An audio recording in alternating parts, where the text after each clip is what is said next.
بسم اللہ الرحمن الرحیم. السلام علیکم ڈیئر آڈینس اور ریسپیکٹڈ ٹیچر. سرکاری اساتذہ کرام کے لیے ایک بڑی زبردست خوشخبری آ گئی ہے.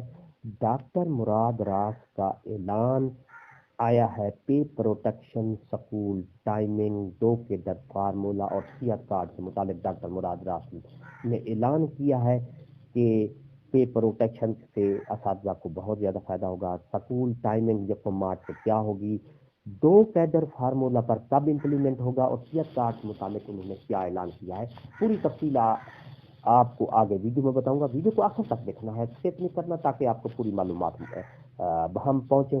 اس سے پہلے اگر آپ ہمارے چینل پر نئے ہیں، سبسکرائب کا ریڈ بٹن آپ کے دل کو سامنے، اس کے ساتھ بیل آئیکن کے بٹن کو لازمی پریس کیا کریں تاکہ ہماری ویڈیو کا نوٹیفیکیشن جلدی اور آسانی سے مل سکے.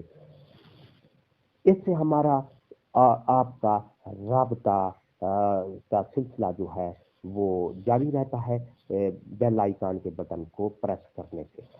تو میرے معزز اساتذہ کرام، بلا تاخیر ویڈیو کی تفصیل کی طرف چلتے ہیں.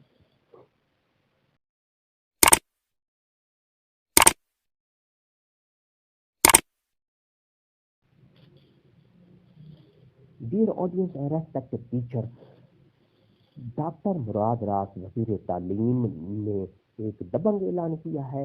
1 مارچ سے پنجاب میں سکول ٹائمنگ 8 سے 2 بجے تک کر دی جائے گی. وزیر تعلیم مراد راس کا یہ کہنا ہے کہ رمضان المبارک میں ٹائمنگ کو مزید کم کیا جائے گا. پنجاب میں اساتذہ کے 2 کیڈر بنانے حوالے سے کام تقریباً مکمل ہے. انشاءاللہ آئندہ بجٹ میں اعلان متوقع ہے. اس کے علاوہ اساتذہ کرام کو بہت جلد ہیلتھ کارڈ کوریج دینے جا رہے ہیں.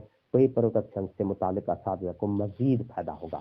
جی ہاں، ایک بار پھر میں بتا دیتا ہوں، ڈاکٹر مراد راس نے ایک اہم اعلان کیا ہے.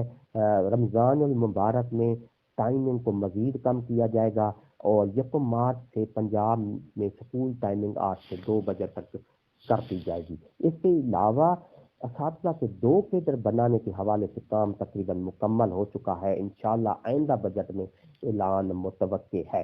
اس کے علاوہ اساتذہ کرام کو بہت جلد ہیلتھ کارڈ کوریج دینے جا رہے ہیں. پے پروٹیکشن سے اساتذہ کو مزید فائدہ ہوگا. یہ تھی ہماری آج کی نئی اپڈیٹ. ویڈیو اچھی لگی ہے تو لائک کریں، سبسکرائب کا ریڈ بٹن آپ کے دل کو سامنے، اس کے ساتھ بیل آئیکن کے بٹن کو لازمی پریس کیا کریں تاکہ ہماری ویڈیو کا نوٹیفیکیشن جلدی اور آسانی سے مل سکے. ایک نئی اپڈیٹ کے ساتھ آپ سے ملاقات ہوگی. ہنستے رہیں، مسکراتے رہیں، شاد رہیں، آباد رہیں اور میرے لیے لازمی دعا کیا کریں. شکریہ. اللہ حافظ.